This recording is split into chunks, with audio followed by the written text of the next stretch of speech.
what that's all about. And this is a great example of what SecAC is all about. So let's learn about old school game consoles. So give Kevin a warm welcome to the stage. Thank you. So, good evening, everyone. My name is Kevin Shekleton. I am a distinguished engineer at Cerner. I've been at Cerner for 15 years now, which is not something I expected. And currently at Cerner, I am responsible for all of our security in engineering. So I work basically with all the teams within engineering to ensure that we write secure code and that we're making security a first-class design concern. So growing up, Nintendo was my life. So I was a complete Nintendo fanboy. I still am, and I played my Nintendo incessantly. When I was in 4th grade, I got a Nintendo for my birthday after a few years of begging, and I never looked back. And I brought my Nintendo from 4th grade. That's lasted through grade school, through high school, college, and beyond, with me here tonight. Ow! Yes, shout out for Nintendo fans. Yeah. Sadly, I never got the Nintendo Power Glove. I know. I wanted to be so bad. Yes. Now, for those though that don't know, Nintendo actually came about after something called, or what we now call the video game crash of 1983. So in 1983, the video game market went from a $2 billion industry down to just $100 million or so dollars. So it was a 97% decline, all in 1 year. It just plummeted. And so, these days, when we look back at the video game crash of 1983, we attribute it to a few factors. Number one was a glut of all the consoles that were out at the time. So you had competition from Atari, Intellivision, ColecoVision, and so forth. This is before Nintendo, mind you. Another one of the big factors was competition from the computer industry. So you had computers that were coming out that could say, hey, we can play games and do a bunch of other stuff, like exciting things like spreadsheets. And another reason why that we attribute to the video game crash is the glut of video games. So for instance, the Atari 2600, which was the most popular system of the time, had over 700 games that were developed for it. Now most of these games were not developed by Atari, though some, like the terrible, I know it's faint up here, but the terrible E.T. game was. Most games were from these third-party kind of fly-by-night companies that would come in, do a clone of a game, and dump it on the market, and parents and kids weren't aware of what was good and what was bad. Now, 2 years, the video game crash lasted for 2 years, and Nintendo actually came out and kind of resurrected the whole industry. So there was a time before Nintendo, during that crash period, where people thought that the video game industry was just a fad. Nintendo showed up and actually had to be called the Nintendo Entertainment System because they didn't want the word video game there because they didn't want to be associated with video games. And Nintendo came out and pretty much resurrected the entire industry, and it's never looked back. Now, Nintendo learned from the video game crash in 1983. They didn't want to repeat that same issue in the market. And so they had something called the Nintendo Seal of Approval, or Seal of Quality. Now, for those who are up on their Nintendo games, this is Friday the 13th. This is not representative of quality in video gaming. In fact, Friday the 13th is regarded as one of the worst video games of all time. Worse than E.T.? Worse than E.T., yes. I would say yes, worse than E.T. Now, what this seal of quality was really about, and Nintendo had the seal of quality that says, this is your assurance that Nintendo has approved and guaranteed the quality of this product, but that's not what this seal was about. Really, this was Nintendo tightening their grip on the distribution and market for games for the original Nintendo. Now, what this meant was that your game had to have 2 years of exclusivity to Nintendo. So your game could only be out for Nintendo for those 2 years. Additionally, you could only develop at most 5 games per year, all right? And there was a content review, so back before Apple made content reviews awesome with their App Store, and the trend, Nintendo was doing the same thing. And then finally, and this is crucial here, Nintendo controlled the entire manufacturing process for games. They required upfront payments, so if you said you wanted 100,000 copies of your game, Nintendo might say, well, we'll only give you 50,000, and we want payment for all 50,000 copies of the game, and if you don't sell all 50,000, then you can't return it. And I know what's coming up here. I've been here many times. He's been here before, but he hasn't spoken here before. For those of you that are new, we have a little tradition here that if this is your first time speaking, then you have to take a shot. So, let's give Kevin a big round of applause for being a first-time speaker. Thank you. So, now, these rules here for this, for Nintendo, it seems like why would you follow these rules, right? Well, Nintendo actually enforced these rules by making security a part of their console, which was very new to the industry. So, you know, the only way they were able to enforce this is to have security built in. I'm going to talk about that security in the Nintendo as well as other systems.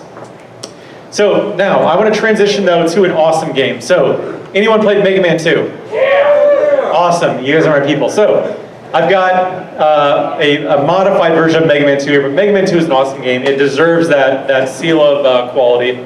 And so what I want to talk about for the rest of my presentation here is how did Nintendo build in security to their system? How did they make that a design concern? And how was it broken? As well as I want to go into other video game consoles and talk about the security in those systems.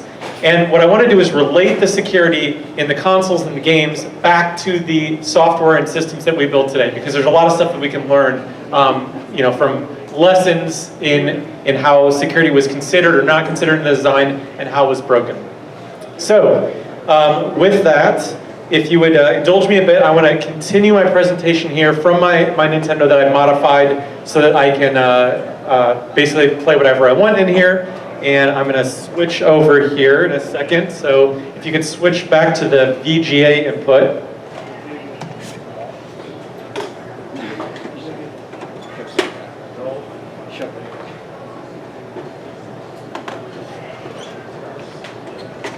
This is always for good measure, right?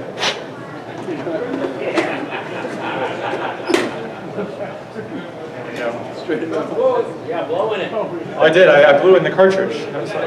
Actually, it turns out you should actually not blow in the cartridge. It builds up condensation on your game. I'll explain why actually a lot of games don't work when you have to blow in the cartridge. So let's get started here. So I've got, okay, Mega Man 2. I've modified it a bit for set KC here, just a little bit, and let's modify it a little bit more. That's much better. Okay. All right.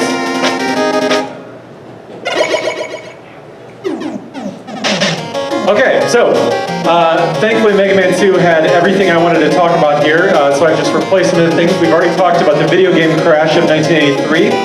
And so let's talk about our first system. Let's go before the video game crash, and let's talk about the Intellivision 2.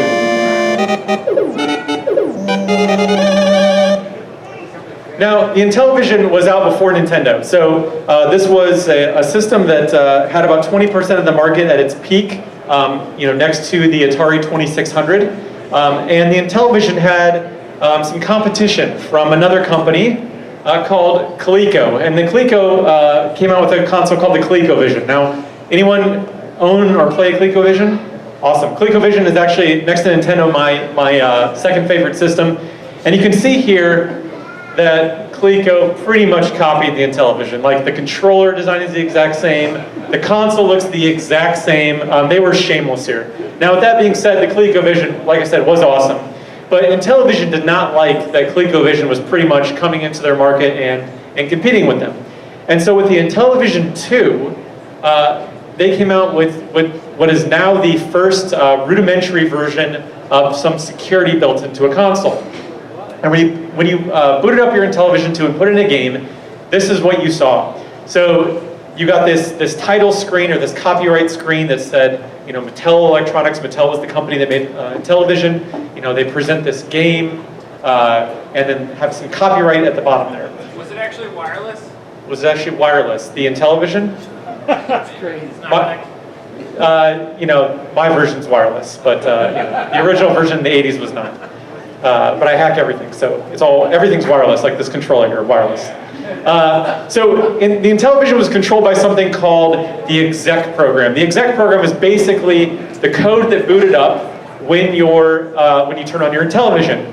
And what the exec program would do on the Intellivision 2 is it would check the copyright year in the console, in the game.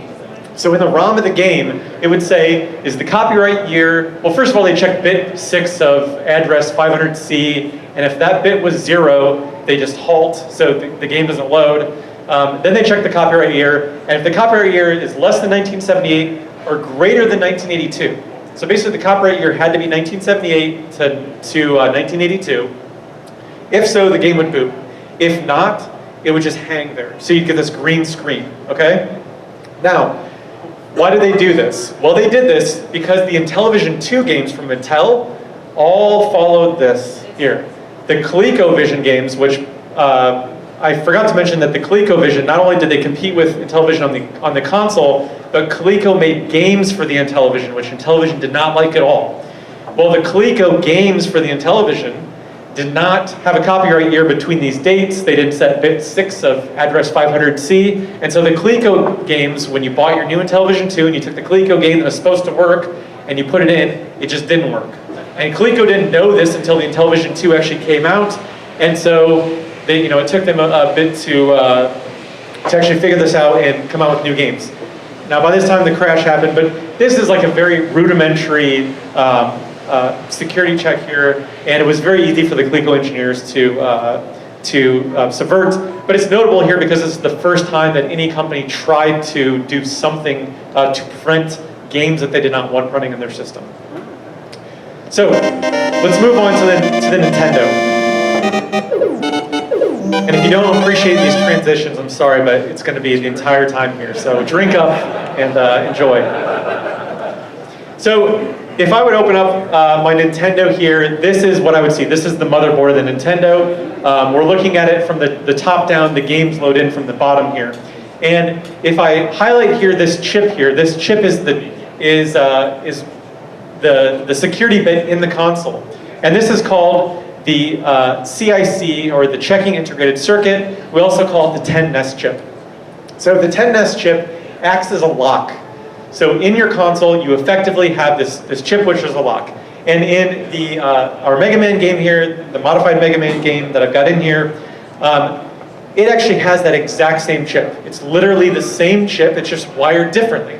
And in the configuration in the cartridge, it's wired up as a key. So what happens is when you boot up your Nintendo, the lock tries to, generates a seed, so a random number.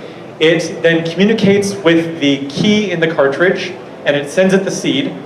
Both the lock and the key, remember these are the same chips, but they're just operating in different modes. They both compute the same calculations on that seed, and they should both get the same result, right? The key will send back the result to the lock. The lock checks to see if the result coming from the key matches what it computed at the lock. If they match, everything's fine. If they don't match for any reason whatsoever, then the lock, the chip there in the console, sends a reset to the CPU, and it resets your console. So, when I put the game in here, or when you did as a kid, and you turned on your Nintendo, and that red light flashed, what that likely means is that the lock cannot communicate with the key.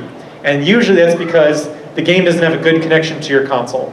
So when you blew into the cartridge like I did, or you blew into your Nintendo and you were thinking you were blowing dust around, and then you resorted the cartridge in, what you're really doing, that blowing actually has no effect, it's actually a harmful effect. But when you put the game in and you keep repeatedly doing that, you're reestablishing the pins and trying to get a better connection. So basically Nintendo designed security as, into the console. No other console had done this. This is how they were able to enforce that seal of quality. And that's because, remember, they controlled all the manufacturing. This key, the 10NES chip, was only manufactured by Nintendo.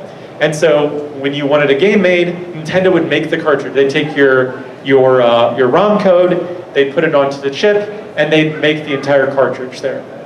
Which meant that also they could get a cut of every game sold, right? Because they're charging you for that service.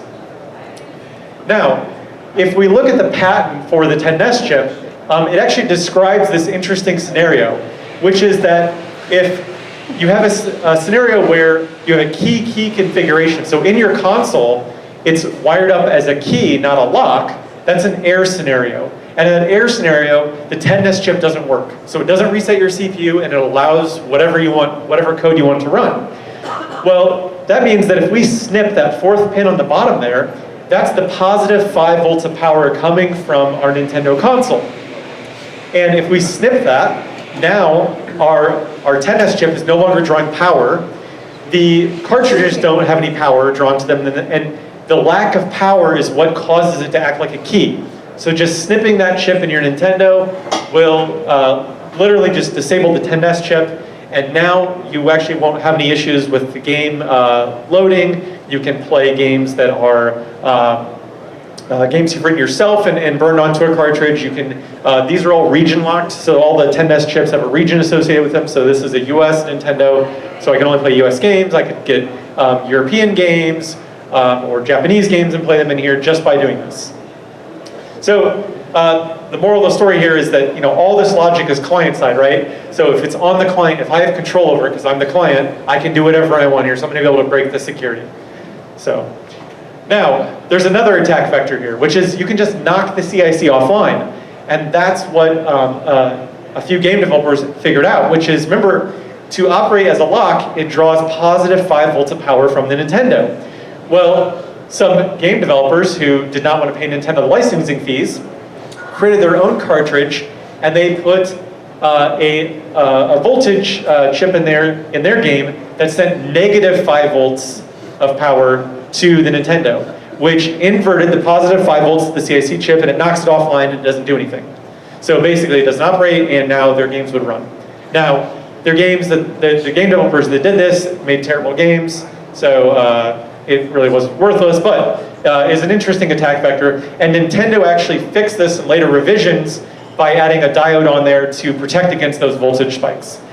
So the moral of the story here is that the Nintendo designers weren't considering that there would be a malicious cartridge inserted into the Nintendo. And so they weren't checking their inputs, right? They didn't have that diode on there. But they wised up on a later revision of the Nintendo. There's a final attack vector, which is simply to clone your own CIC chip. And that's actually what a company called Tengen did. So if anyone remembered these Nintendo games, they look very different than normal Nintendo games. They're not gray, they were black. It says Tengen on the side. This one here is Gauntlet. And what is inside of this is a clone of the 10NES chip. So the engineers at Tengen reverse engineered the 10NES chip from Nintendo, and it acts just like the 10NES chip. So they had access to a Nintendo, they had access to other legitimate games, so they just reverse engineered that chip and put it on the cartridge here. Now, interesting historical note, Tengen is actually Atari. So Atari created another company called Tengen to develop Nintendo games for licensing reasons, which meant that they were a big target. Nintendo and Atari had a big lawsuit over this.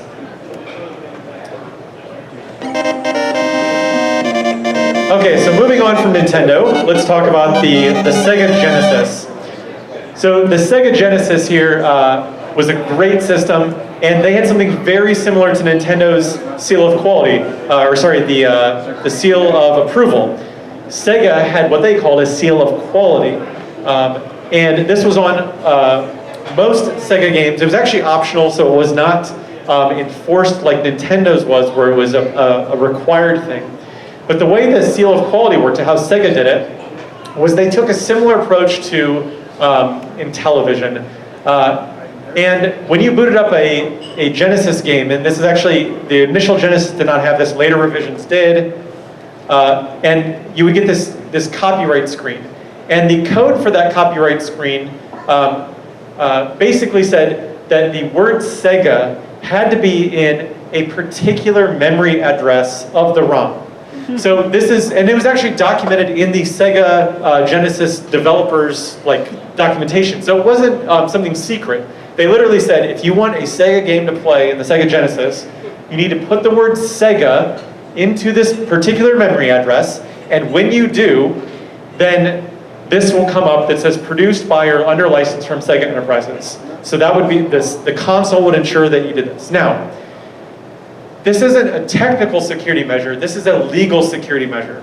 Because if you did not actually pay Sega to license your game and have it for the Genesis, and you went ahead and put the word Sega in that particular memory address here, then that copyright screen would come up and say that Sega, your game is under license from Sega, and the Sega lawyers can point to that and say, ha, no, you really didn't, you didn't pay for that, and then they would go after them. And they actually did do that with a developer. So it was an interesting legal security measure. Do you know if they were successful? If they were successful. They were initially successful, yes, but then I think on appeal they lost, I believe.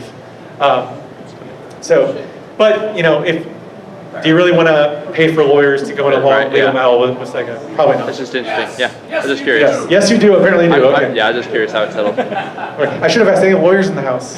There are. Okay. All right. So we talked about the Sega Genesis and how they had a more legal security measure. Let's talk about the Sega Saturn. Now, the Sega Saturn was a notable system for being one of the first systems that had a CD-based media. So it did not come on a cartridge. It came on what looked like a CD-ROM. And the security measure here was physical security. So this is what a Sega Saturn game looks like. Looks just like a CD, right? Well, there's one difference in that in the outer edge of the CD is what we call a static wobble signature. Basically, Sega developed their own media that was just like a CD, except it also wrote this particular signature on the outer ring.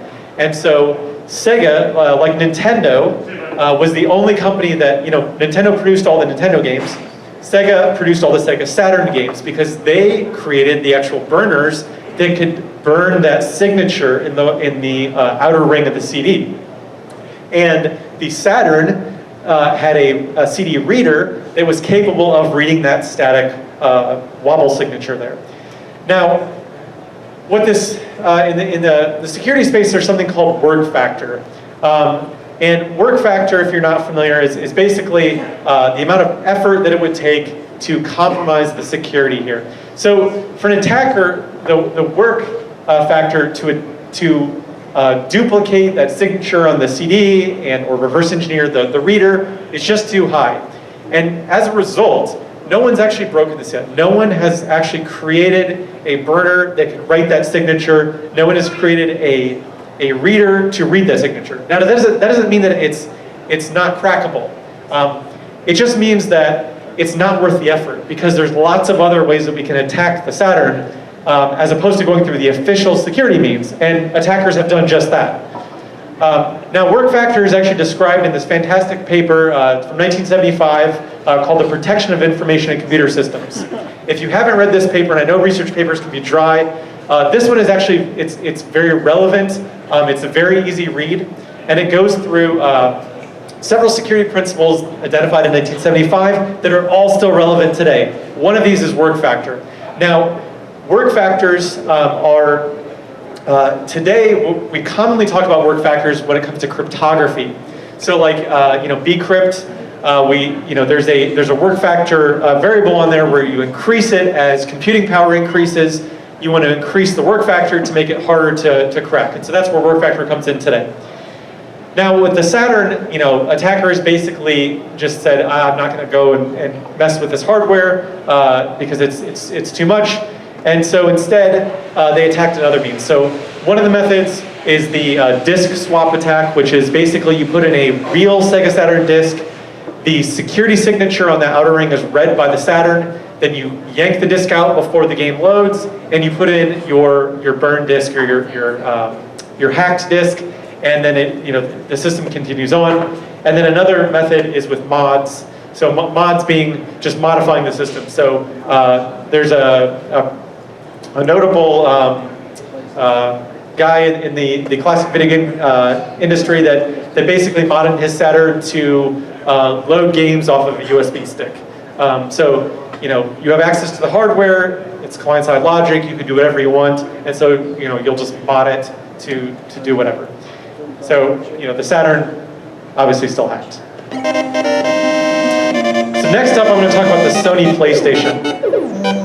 So Sony PlayStation, very popular system, introduced in '95 I believe, also disc-based, it had a very long lifespan, and the Sony PlayStation had this thing on the back that was, so here's the back of the PlayStation. We've got a parallel port, our AV ports, our power, and the parallel port is really what we want to focus on. So the PlayStation, when you booted up a game, it also in the CD had a signature, just like the Saturn. So same concept of a signature burned into the disc that a normal CD reader or writer could not even see or read or write. So when you booted up your PlayStation with a legit game, it read that signature on the disc, and then it would read some license screen text, again sort of a legal security measure there, and then it would play your game. Well, what attackers were able to figure out is that parallel port on the back of the PlayStation actually had access to the disk drive data bus.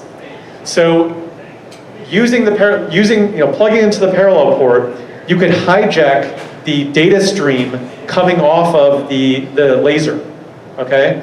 And what then you could do is you could inject that signature text, which was literally just the words, or the letters SCEA, like Sony Computer Entertainment of America, something like that. It's like 4 characters, and it differed by region. And it would inject in the proper 4 characters the PlayStation was expecting to the console, so that it thought that it read it from the CD-ROM, but instead it was reading it from the parallel port. And then additionally, the license screen text, that security text it was trying to, or that legalese it was trying to read, it basically just told the console, hey, this is a multi-disc game, and I want you to switch discs to the second disc, so it would stop the rotation of the disc, and then you'd put in your hacked game, where the second disc never had that legalese text in there. So what can we learn from this? Well, back to that 1975 paper, they talked about the principle of least privilege, and this is a very common thing that we know now that's more well known than I'd say work factor, which is that you want to give something the least amount of privileges that it needs, and nothing else. And I would argue that the parallel port probably has no business in being able to hijack the data from the bus, the data bus for the CD laser, and purport that data to the system. So what PlayStation did, or what Sony did, was this was the original version of PlayStation, which came out in '94, and they actually just fixed it by removing the parallel port. So it turns out the parallel port actually was not even used by anything that Sony came out with. It was just used by people to hack their PlayStation. So they just removed it. And that actually is another principle from our 1975 paper here. And we refer to this now, in the paper it's called economy of mechanism, which is kind of an odd term. The term that we talk about today is KISS, so keep it simple, stupid. That's effectively what that term means. And so, keep the design as simple and small as possible. So a design, the more simple you can make your code, the more simple you can make your design, the easier it will be to secure your system. The less code paths you'll have, the easier it is to reason about your system, the easier it is to test it. And so Sony did just that. They just removed the parallel port and simplified it, lessened their costs, I'm sure, and prevented, closed off that particular attack vector. Okay, next up I'm going to talk about the Sega Dreamcast. So back to Sega here. So the Dreamcast, a system that I hold near and dear to my heart. I played this quite a bit, but unfortunately a very, very flawed system from a security perspective. So remember Sega Genesis, they just did the legal security measures, then they moved on to the Saturn, which was disk-based security, much better, required you to effectively mod the system. So the Dreamcast, right? So they should have learned from that. So the Dreamcast actually had a proprietary format. So this was not even a CD format. So the Saturn was effectively a CD format with that security signature. The Dreamcast had a special format that Sega invented called the GD-ROM. The GD-ROM was a gigabit disk, right? So it was much more storage, and it was your normal CD reader in your computer could not even read or write GD-ROMs. Sega was the only company that produced the GD readers and the Dreamcast, and the GD writers they held all control over. So if you wanted a Dreamcast game, you had to go through Sega. However, the Dreamcast supported two other formats. Number one, compact disc, so audio CDs. Now this is an audio CD, it just plays audio, so there's no data on here, so let's forget about that from attack vector. But there's this other format here that you've never heard of, called Mill CD. Now, why have you never heard of the Mill CD? Well, Mill CD was a format invented by Sega. Mill CD was supposed to be this awesome format that was a compact disc, so audio, plus executable code. Now, you guys are all security people. When you add executable code into anything, what does that spell? All right, certain doom. And so what the attackers were able to figure out is, okay, we can't burn GD-ROMs. Okay, that's out of the question. Audio CDs holds no data, it's audio. Forget that. Mill CD, audio CD plus executable code. Well, let's just put executable code on this disk. And furthermore, let's take our GD-ROM data, let's get that off the disk somehow, and put that onto this Mill CD, and then let's trick the Dreamcast into thinking that this is a game as opposed to a Mill CD. And that's exactly what the attackers were able to do. So basically, you could take a regular CD, you could download an image from a game, and the way they got the data off the game is actually fascinating and is separate from this talk, but basically they streamed the data off of the game, not using the Dreamcast itself. So getting the Dreamcast to read the disk and send you all the data through a network port. Then they were able to dump those games. They put them onto the CD. If the games were too large, because remember this was a gigabit disk, they basically downsampled the art or downsampled the audio to make it fit on a 700 meg CD. They then burned it using the Mill CD format, which even though it was invented by Sega, they publicized and said, here's how you make Mill CDs. And they basically did a buffer overflow attack so that when the Mill CD was read in the Dreamcast, it then caused the Dreamcast to think it was a legit game, and then you could play burn games. And this was not why the Dreamcast failed, but this came out very soon after the Dreamcast was released, and it was really, really easy, because this also happened to coincide with when CD burners were getting very cheap in computers, and so basically you were able to burn pretty much every Dreamcast game. So what we can learn from this is that attacks follow the path of least resistance. So attackers are not going to go after that GD-ROM format and try to figure out how to write GD-ROM disks or create them. That's just the work factor again is too high. You're just going to follow the path of least resistance, and here you've got this bespoke disk format that allows executable code. So let's see if we can take advantage of that. So what I want to talk about finally here is what's going on today. So things have not really changed much. The attacks just have gotten a bit different. So first off is that the work factor. So the complexity of modern consoles has just gotten way too high for individuals.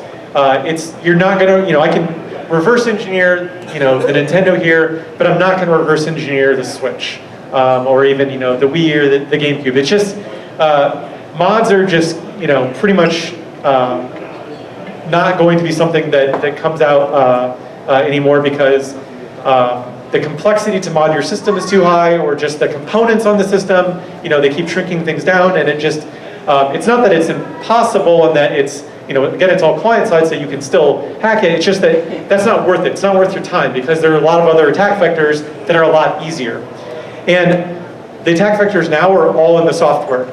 So here is an awesome game, Phantasy Star Online. This is showing for the GameCube, but it came out for other systems. This was a game that you connected to an online server, so it was like a MMORPG back in the day. And in the game, you can configure the DNS server that you want to connect to. There's all sorts of options that you can do. Well, using DNS hijacking, so basically saying your computer's the DNS server, you could then tell the game that instead of going to the fantasystaronline.com server, you instead point the DNS entry to your malicious server. Your malicious server then talks to the game and tells the game, hey, Phantasy Star Online, I have an update for you. You're version 1.0, I have version 1.1 for you. Here's executable code, please run this. And the GameCube would then run that code to update the game, and it would root the GameCube, and then you've rooted the OS, and now you can play hacked GameCube games. So again, nothing to do with the hardware, it's all in the software. So taking advantage of the game and taking advantage of exploits in the GameCube OS. Legend of Zelda Twilight Princess, fantastic game for the Nintendo Wii. This game suffers from a save game file attack, which is very, very common these days. Basically, in that game, you can name Link's horse. So Link is the main character, you have a horse, you can name Link's horse, and that gets saved on a save game file. The save game file is on an SD card. Attackers were able to figure out that if they put malicious content in that field for the name of the horse, they could execute a buffer overflow attack in the game, and then get privileged execution on the OS and root it. And this actually comes up in a lot of games these days where the games are not checking their inputs. So the moral here is that you can't just these game developers assumed the only person writing the same game file is myself. I'm the game, and furthermore, the player is limited by the on-screen keyboard or the the controller. They didn't consider that someone would take that same game file and just hack data in there. So they weren't checking their inputs. And then finally, Nintendo Switch. So I just got a Nintendo Switch a few weeks ago. I'm pretty happy so far. It came out 3 months ago. The Switch has already had untrusted code running on it, and that's because the Switch contains a browser, like many consoles these days. That browser is WebKit. The version of WebKit that's shipped with the Switch was 6 months old. It was probably the latest version when they started manufacturing the Switch, but being 6 months old, there was known CVE, and that known vulnerability was exploited easily with the Switch. So again, here, this is just a cat and mouse game now. It's all the attacks have moved to the software, and as we know, for those of us who deal with software, it's going to get compromised at some point. So the hardware is probably safe in terms of it's not worth attacking. It's all just moving towards the software these days.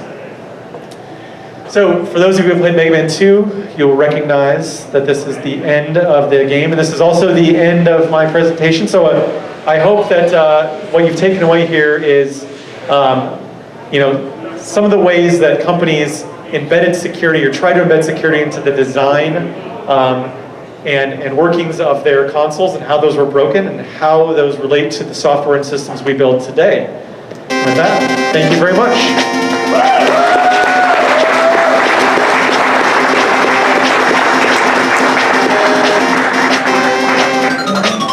Can you talk just a little bit about mod chips? Like, so where they kind of, and what they did, specifically, like if we just maybe PlayStation 1. Yep. Yeah, so PlayStation 1, the mod chip, I had one of those.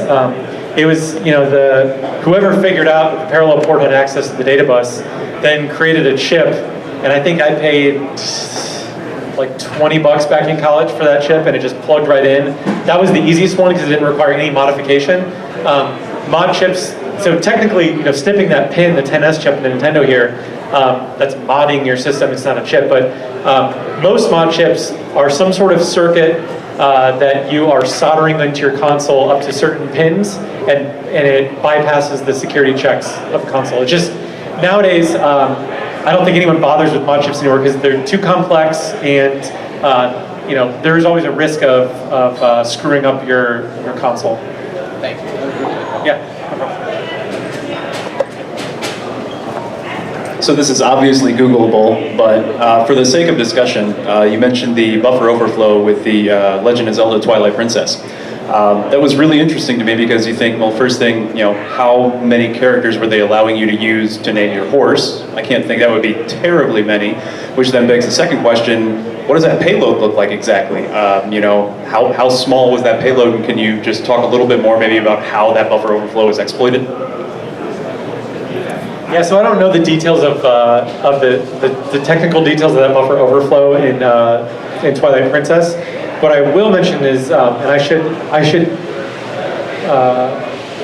go look at this. I don't have internet on here, but if you go to YouTube and search for Super Mario Brothers buffer overflow exploit, you'll find someone who, using a computer connected to their Nintendo, so the computer does all the inputs, so because it's too fast for a person to do, they actually exploit buffer overflow vulnerabilities in the original Super Mario Brothers in real time with the Nintendo game to write Pong and Snake in the original Super Mario Brothers, which is amazing, using all the original art, but they put all that logic in there.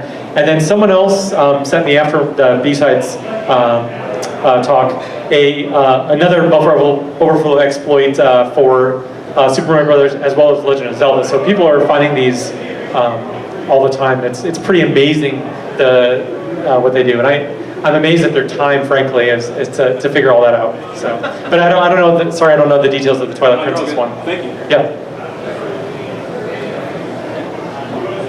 All right. Thanks again, everyone.